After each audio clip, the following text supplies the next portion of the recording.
Welcome everyone to Whimsy Woven Stories.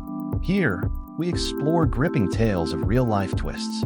Join our storytelling community. I'm Mark, and at 50, I've been through my share of ups and downs. But here's the thing, I've come out stronger because of it. Picture this. I was living what I thought was the dream. Married to Sandra, my high school sweetheart, for over 25 years. We had 3 daughters, Carol, Mary, and Carla, and let me tell you, I loved those girls like nothing else. Life was good. I had a solid job, a nice house, and a family I cherished.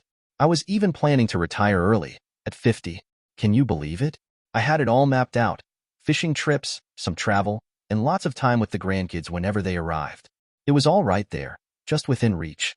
But then, things started to unravel. It began when Carol, our eldest, left for college. I had heard rumors about what goes on at universities, but I brushed it off, thinking it was all exaggerated. Turns out, I was in for a rude awakening. When Carol came home for her first break, I almost didn't recognize her. And it wasn't just her appearance that had changed. It felt like someone had flipped a switch in Carol's mind, scrambling everything I thought she knew. Suddenly, she was throwing out terms I'd never even heard of, talking about systemic oppression and patriarchy like they were everyday conversation. Honestly, it made my head spin. What the heck did any of that even mean? And the way she looked at me, it was like overnight. I'd gone from being her dad to being enemy number 1, just because I was a man. I tried to reach out to her, to understand where all of this was coming from. I wanted to have a real conversation, to listen, but it was like talking to a wall. Every time we spoke, it would end in an argument. She'd roll her eyes, dismiss me as outdated, or say I was part of the problem. That stung more than I can put into words. This was my little girl, the one I taught to ride a bike, the one I stayed up late with to chase away the monsters under her bed, and now, she was looking at me like I was some kind of villain. I told myself it was just a phase, that eventually, she'd come around and realize her old man wasn't so bad after all. But as time went on, things only seemed to get worse. What hit me hardest was when her attitude started to spread to the rest of the family. Suddenly, I felt like I was on the outside looking in, and it shook me to my core. Never in a million years did I expect my own family to turn on me like that. But hey, life's full of surprises, right? And let me tell you, this was just the beginning. Now, here's Carol, ready to tell her side. All right, listen up. I'm Carol, and it's about time I set the record straight. My dad? He's stuck in the Stone Age, and someone's gotta wake him up. When I left for college, I was still that naive little daddy's girl. But I've seen the world since then, and things need to change. Can you believe it? But then I got to campus, and it was like someone flipped a switch in my brain. Suddenly, everything I'd felt growing up, those subtle injustices I couldn't quite put into words, clicked into place. I learned about the patriarchy, about how men like my dad have been holding women back for centuries. And let me tell you, it made me furious. So yeah, when I came home, I wasn't the same person. I chopped my hair off. Why should I conform to society's standards of beauty? It's my body. I got a couple of tattoos, too, as a way of reclaiming my autonomy. My body, my rules. Dad looked at me like I'd lost my mind. But the changes weren't just physical. I started calling him out on all the stuff I used to let slide. Those harmless jokes he always made. Turns out, they weren't so harmless.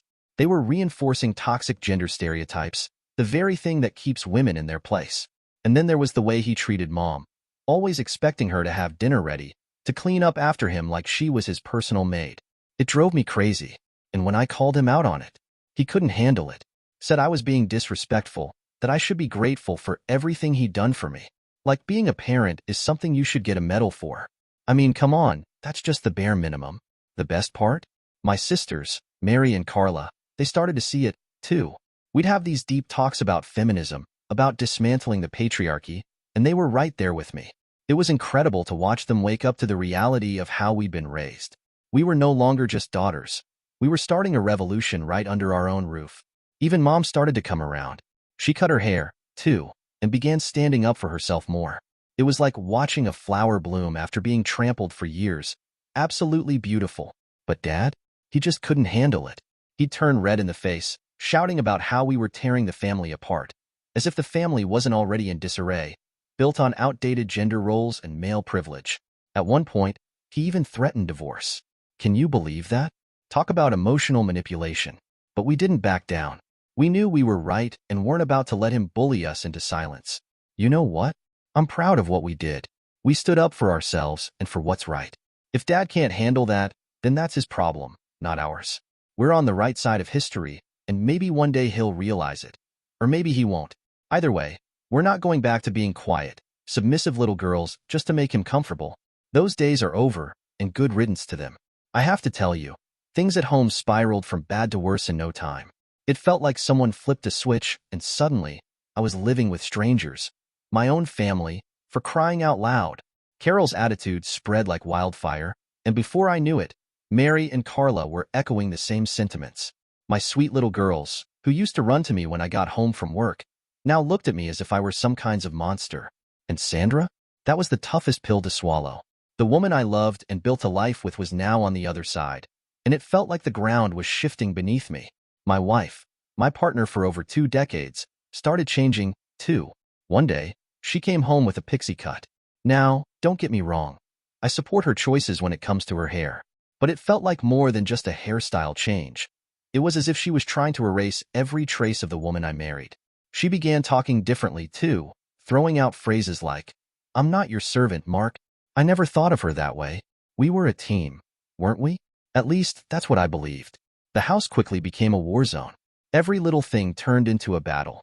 If I asked what was for dinner, I'd be met with a lecture on gender roles and domestic labor. If I tried to hug Sandra, she'd accuse me of being possessive. I couldn't even compliment her without facing a tirade about objectification. I genuinely tried to understand where all this was coming from. I read some of the things they were discussing, hoping to bridge the gap. But the more I read, the more confused I became. It felt like they were saying that just being a man made me a villain, that everything wrong in the world was somehow my fault. And my daughters? They started saying the most absurd things. They talked about needing to teach me not to be a predator. Me, their own father, the guy who spent their entire lives protecting and loving them. It felt like a knife to the heart. I tried to explain my side, to have an open dialogue, but they'd just roll their eyes, dismiss me as fragile, or accuse me of mansplaining. It was heartbreaking to feel like the very people I cherished were turning against me, and I didn't know how to reach them. I didn't even understand half of the words they were using, but I knew they weren't good. There were nights I lay awake, questioning where I'd gone wrong. Was I really such a terrible person? A bad husband? A lousy father? I'd replay conversations in my mind, trying to pinpoint what I could have done differently. I tried to hold it together and keep the peace, but it felt like I was walking on eggshells in my own home. One long word, one microaggression, whatever that meant, and boom, World War III would erupt in the living room. Finally, I hit my breaking point. I snapped, yelled, and threatened divorce. I didn't mean it, not really. I was just desperate to be heard and understood, to reclaim my family. For a brief moment, it seemed to work. They backed off, and things quieted down. But looking back, I realized it was just the calm before the storm. They weren't really listening to me. They were merely regrouping, preparing for the next battle. The underlying issues hadn't vanished. They were still simmering beneath the surface, waiting to boil over again. I thought maybe, just maybe, we could find a middle ground, that we could talk it out and come to understand each other. I even suggested family therapy, hoping it would help us bridge the gap. But every attempt I made was met with resistance. According to them, I was the one with the problem. I was the one who needed to change. It was exhausting, you know? Feeling like a stranger in your own home, like everything you thought you knew, everything you'd built your life on, suddenly felt wrong. I felt lost, confused, and angry. But more than anything, I felt alone. Looking back, I can see the writing on the wall. But at the time, I was too close to it all, too hurt and confused to recognize what was coming. I kept hoping that somehow, someway, we'd find our way back to being a family again. Man, was I in for a rude awakening. Let me set the record straight here. I'm Sandra, and I've got a bone to pick with my so-called husband, Mark. For years, I played the part of the perfect little wife. Dinner on the table, a spotless house, kids well taken care of, the whole 9 yards. And what did I get for it? A pat on the head and a thanks, honey. Well, let me tell you, those days are over. It all started when Carol came back from college. At first, I thought she was just going through a phase. But the more she talked, the more I realized she was onto something. All those little things that had been nagging at me for years, turns out there were names for them. Microaggressions, emotional labor, toxic masculinity. Suddenly, everything clicked into place. I started doing my own research and boy, was it an eye-opener. I had spent my entire life thinking this was just how things were supposed to be. But now I knew better. I wasn't about to revert to being Mark's little housewife. So, I cut my hair. I ditched all those frilly dresses Mark adored. I began to speak up whenever something bothered me. And let me tell you, a lot of things bothered me. The way Mark just assumed I'd take care of all the housework. The way he'd talk over me in conversations. The way he expected me to drop everything the moment he wanted attention. Of course, he couldn't handle it. He started whining about how I'd changed, lamenting the loss of the bold Sandra. Well, tough luck, buddy. The old Sandra was gone, and good riddance to her. The girls and I formed a united front. We refused to let Mark's outdated views hold us back any longer. We had late-night talks, sharing our experiences and supporting each other. It was liberating. For the first time in years, I felt like I was truly living, you know? Mark tried to fight back, of course. He threatened divorce, as if that was supposed to scare us. Please. The idea that being free of him would be some kind of punishment was laughable, but I knew I had to play it smart. After all, I had given up my career to raise his kids. I wasn't about to let that sacrifice go to waste. I wasn't about to walk away with nothing. So I bided my time, playing nice when necessary, all the while plotting my next move. I consulted with a lawyer and figured out my rights. Turns out, after 25 years of marriage, I was entitled to quite a bit, half of everything, including that precious 401k of his. It felt almost poetic, really. All those years he spent building his little nest egg, and now half of it would be mine. I knew just when to strike, too. Mark's 45th birthday was on the horizon, and he was planning this grand party, inviting all his friends and family. He probably thought he'd play the big man, flaunting his perfect little family. Little did he know, I had other plans. I got everything ready. The divorce papers, all drawn up and ready to go. I even practiced what I was going to say. Mark, I will no longer be manipulated and abused by you. It had a nice ring to it, don't you think? The girls were all on board. We had talked it through, and they understood that this wasn't just about me leaving their father. It was about standing up for ourselves, breaking free from the patriarchal bonds that had held us down for so long. As the big day approached, I could barely contain my excitement. Every time Mark gushed about the party, about how wonderful it was going to be, I had to bite my tongue to keep from laughing. He had no idea what was coming. I have to admit, there was a small part of me that felt, I don't know, a twinge of something. Regret? Nostalgia? Maybe. After all, we had shared a life together, good times and bad. But then I quickly reminded myself of all the years I had spent in silence, fulfilling a role that never felt like mine. I pushed those feelings aside. I was ready for my freedom. After all, we had been together for a long time. But every time I felt a flicker of doubt, I'd remember all the years I spent catering to his every whim, suppressing my own desires and personality. And just like that, any uncertainty would vanish. This was my moment, a chance to reclaim my life and show Mark and the world that I wasn't just some extension of him. I was my own person, with my own thoughts and dreams, and I was done living in Mark's shadow. So let the birthday party come. I was ready to give Mark a surprise he'd never forget. But boy, was I blindsided. There I was, celebrating my 45th birthday, thinking that life was finally getting back on track. Friends, family, everyone had gathered to celebrate. And then, bam! Sandra hit me with the divorce papers right there in front of everyone. I can still hear her words echoing in my mind. I will no longer be manipulated and abused by you. Abused? Manipulated? I couldn't believe what I was hearing. My girls stood beside her, looking at me as if I were some kind of monster. In that moment, it felt like the floor dropped out from under me. I lost everything. The house, my savings, even my 401k. The courts didn't want to hear my side of the story. It didn't matter that my friends and family tried to speak up for me. They believed Sandra and the girls completely, hook, line, and sinker. So there I was, 45 years old and starting from scratch. The weight of it all pressed down on me. I had built my life around my family, only to find myself alone and without a clear path forward. The reality of my situation sank in like a cold wave, and I was left to grapple with the loss of everything I thought I had secured. I crashed at my brother's place for a bit. Talk about a fall from grace, huh? But you know what? That rock bottom? It was exactly what I needed. I realized something important. I was done being a victim. I was tired of feeling sorry for myself. It was time to take control of my life again. So, I marched into my boss's office and told him I wanted any promotion available, didn't care what it was. I was ready to work my tail off. And you know what? Within a month, I landed a position that paid double my old salary. I packed up, moved to a new town, and embraced a clean slate. It was a fresh start, a chance to leave the past behind and focus on forward momentum. Sure, Sandra and the girls tried reaching out. They probably realized the grass wasn't greener on the other side, but I was done with that. I was done with the drama, the accusations, and feeling like I was walking on eggshells in my own life. Did I have trust issues? You bet. The whole ordeal left me wary, especially when it came to women. But you know what? That was okay. I didn't need anyone else. For the first time in a long time, I liked who I was becoming. I focused on my career and poured everything into it. I started rebuilding my savings and making plans for my future. Not Sandra's, not the girls, but mine. It wasn't easy, I won't lie. There were tough days, nights when loneliness crept in and felt like it might swallow me whole. But I pushed through, determined to reclaim my life and build something better. Each small victory reminded me that I was capable of so much more than I had ever realized. I kept my eye on the prize, and slowly but surely, things started looking up.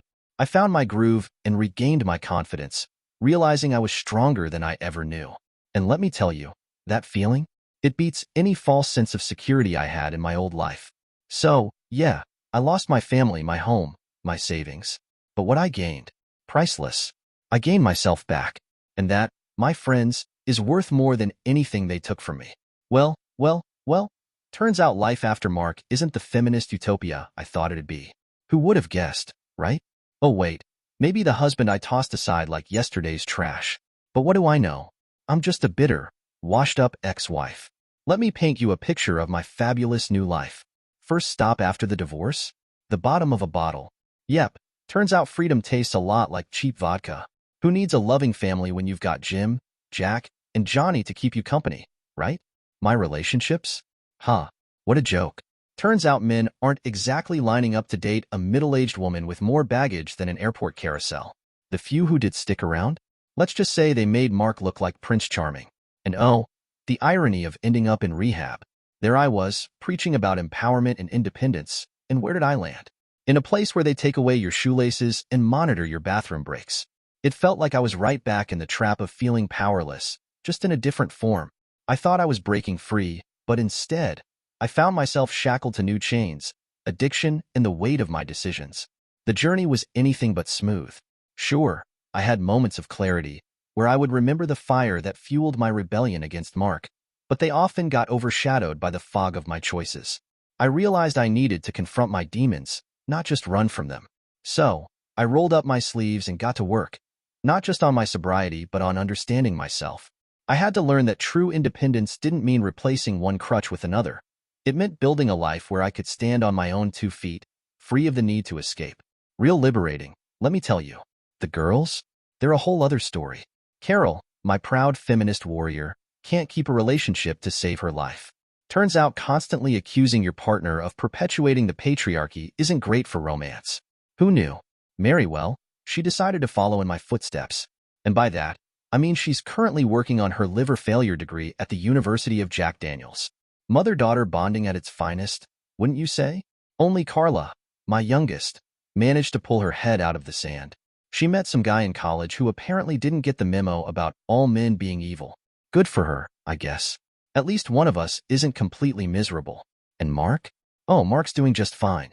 New job, new life, new everything. Doesn't that just warm your heart? Meanwhile, I'm here, trying to figure out how to pay rent with my women's studies degree and a resume gap bigger than the Grand Canyon. You know what's really rich? The alimony checks. They keep coming, regular as clockwork. The same man I accused of abuse and manipulation is still supporting me. If that doesn't make you want to laugh or cry, I don't know what will. So here I am, living the dream. Except it's more like a nightmare with a side of irony. I fought for independence, but it feels like I'm stuck in a loop of bad choices and worse circumstances. I thought I'd find freedom, but instead, I'm navigating the chaos of my own making. The whole thing is a twisted comedy, really, except I'm not laughing. Not yet, anyway. Every day is a new struggle, finding a job, staying sober, and trying to reconnect with my girls. They say life is what you make of it, but right now, I feel like I'm just trying to piece together a puzzle with missing pieces. And Mark? He's thriving, while I'm left picking up the shards of my life. It's a tough pill to swallow, realizing that my fight for liberation came with such a heavy cost. But I'm not done yet. I've still got a spark in me, and maybe, just maybe, I can find my way back to something that resembles happiness. Alone, broke, and with a list of regrets longer than my rehab stint. But hey, at least I'm empowered, right? This is what freedom looks like. This is what breaking free from the patriarchy feels like. If this is victory, I'd hate to see defeat. But don't worry about me. I'm fine. Just fine. After all, I'm a strong, independent woman who don't need no man. Right? Right. So life goes on. Right? There I was, minding my own business, rebuilding my life brick by brick, when out of the blue, I get this call. It's Carla, my youngest. She's getting married, if you could believe it. Now, I'll be honest with you. My first instinct? Ignore it. Pretend I never got the message.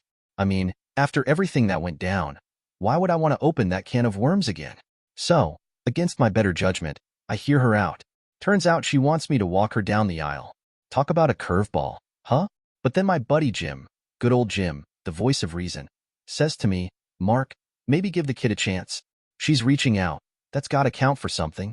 Moreover, she wasn't asking for anything but giving you the honor all dads cherish. I mulled it over for days.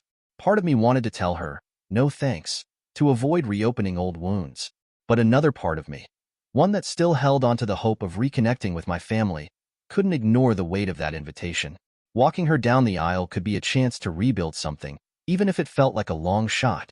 Finally, I made the decision. I called Carla back and told her I'd do it. The day of the wedding came, and there I was, standing in the church, dressed in my best suit, feeling like a stranger in a familiar space. When Carla walked down the aisle, I could see how happy she was, her smile lighting up the whole room. As I took her arm, I felt a rush of pride and love. This was my little girl, growing up and starting her own life. Maybe, just maybe, this could be the first step toward healing the rift in our family. I kept reminding myself to focus on the moment, to embrace the joy of the occasion. But as we moved through the ceremony, I could feel the tension in the air. The whispers, the glances from guests, the uncertainty. It all added layers to the moment. It wasn't just about Carla. It was about the fractured relationships, the misunderstandings, the pain that still lingered. Still, I held on to hope. Maybe this could be the turning point for us, a way to bridge the gaps that had grown between us. I was determined to make the most of it, to support my daughter as she stepped into her new life. The past was a heavy burden, but for this day, I wanted to focus on the future. As the ceremony unfolded, I found myself smiling, feeling a sense of connection with Carla that I hadn't felt in a long time. We might not have it all figured out, but in that moment, we were together, and that was enough. But another part of me thought, well, she is my daughter, you know? In the end, I decided to go. Not for Sandra, not for the other girls, but for Carla. And maybe a little bit for myself too. Walking into that wedding was like stepping into the twilight zone. There's Sandra, looking like she's been rode hard and put away wet. Carol and Mary try to corner me, all apologies and sad eyes. But I'm not buying what they're selling. Too little, too late, you know? The ceremony itself? It was okay, I guess. Carla looked happy, and that's what matters. But man, walking her down that aisle? Hardest thing I've ever done. Every step felt like a mile. I stuck around for the reception, even gave a little gift. Nothing fancy, mind you, just enough to be polite. But the whole time, I felt like I was suffocating. All these memories, all this bitterness just bubbling up. So I did what any sane man would do. I made my excuses and got the hell out of Dodge. Drove home with my hands clenched on the steering wheel so tight my knuckles turned white. You know what, though? As tough as it was, I'm glad I went. It gave me closure in a way. It showed me that chapter of my life is well and truly over. And you know what? I'm okay with that. Fast forward to now, and let me tell you, life's looking pretty sweet from where I'm sitting. Remember that 401k Sandra tried to clean out? Well, I've built it back up to twice what it was. Take that, divorce lawyers. I'm retired now, if you can believe it. And not just sitting around watching TV retired. No, sir. I'm talking globe-trotting, adventure-seeking retired. Me and Jim, we've got this plan to travel the world. Thinking about settling down overseas somewhere. Bali maybe, or Costa Rica. Somewhere with beaches and sunshine, you know? Sandra? She's still dealing with the aftermath of our split. I hear things through the grapevine. She struggled to find her footing. Turns out, empowerment isn't as easy as it sounds when you're living alone and trying to build a life from scratch. I almost feel bad for her. Almost. But then I remember all those years I felt trapped, and I can't let that pity get the better of me. I've moved on, and I'm proud of it. My life now is full of possibilities. I'm no longer tied to the past, no longer defined by my former identity as a husband and father. Now, I'm just Mark, a man on his own journey, ready for whatever adventure comes next. And you know what? That feels pretty damn good. Last I heard, Sandra's still a mess. Estranged from the girls, still wrestling with her demons. Can't say I'm surprised. Karma's a funny thing, isn't it? The girls? Well, they're all married now. Carol and Mary? Their relationships are rocky at best. Guess that men are the enemy mantra doesn't make for a great marriage foundation.